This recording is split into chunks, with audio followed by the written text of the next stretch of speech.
Pasintabi po mga kapuso, dagmang ipis nanotaran sa may Central Business District kan Naga City kan biglang magbaha kan Biyernes. Importansa kan pagmantinir kan kalinigan kan kapalibutan, pigtawan doon man kan Naga City Health Office.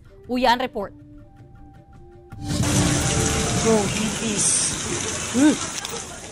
This is not a drill. This is real na real. Totoong mga ipis ang mahihiling sa video na iyan.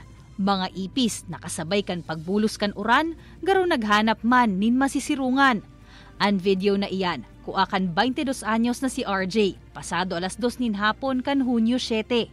Papunta na po ako sa work, tapos maulan dito po sa Naga. Tapos dyan po sa may harap ng CBD, nagbabaha na and lumalabas na po yung ipis na parang ipis apocalypse na po yung nangyayari. Ang kalabaan na ini kaninoy and Cory Avenue, buminaha mandaakan aldaw na ito. Kan magsupay ang tubig sa mga kanal, saka man nagruluwasan ang mga ipis. Alagad ang tespaman ang pagparauran. Webes pa sa nadaanin hapon, kan marisana ni Irene ang pirang ipis na nagkakamang sa laog kan sa indang kakanan.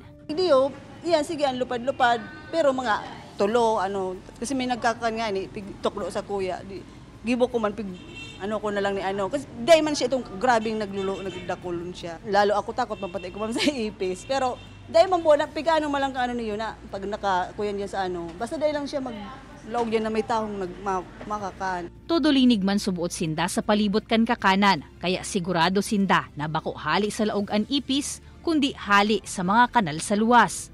Tulong bagay, sigon ki Chief Sanitation Inspector Abel Tintugan. Pwedeng may pagkukulang sa sanidad kan mga establishmento sa lugar. Ang tubig na darakan makusog na uran na nakaabot sa saindang istaran o kaya may nag-spray nin bakong knockout chemical sa may kataid. Kaya nagruluwasan ang mga ipis. Pakiulay mi po sa mga establishment. Yan, dapat obligasyon taman po na check-on sa tuyang pasilidad. Kung ano baga ang status na, kung medyo maka-crouch, mag-apply po ng pagkuhan sa tataong pest control. Ano po?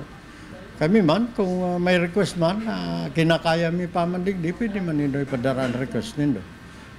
Tatabawon mi po yan. Makalihis ang pagbaha kan Biyernes, dahil naman daa utronano taran ang dagmang ipis sa lugar. Alagad ang nasambit na pagirumdum kan sanitation office. Obserbaran man lugod kan gabos na nagtitinir sa inmanasulok kan syudad. Kaibanan si Jovel Obiso asin Gerald Gandia, Jessica Kalinog, Balitang Bicolania.